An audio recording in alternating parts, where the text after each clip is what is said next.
بغض النظر عن الكلام في الماتش هنخش على التقييمات على طول.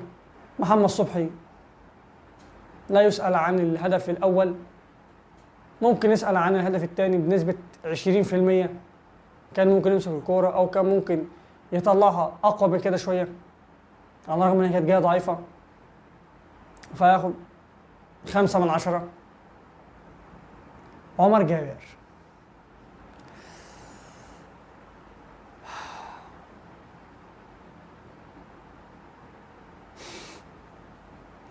صفر من 10. ده أنا كرمك، يعني أنا كرمه. لا 0/10. صفر دي يعني تقييم، لا أنا كرمك 0/10.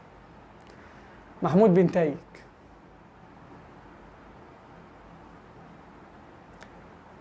1/10.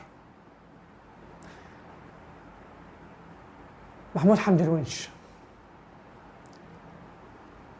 لعيب الخبرة بلغة المحللين عندنا والمحنكين لعيب الخبرة. لازم ده لعيب خبرة، لازم يلعب. ليه يلعب؟ عشان لعيب خبرة. ماشي، لعيب خبرة.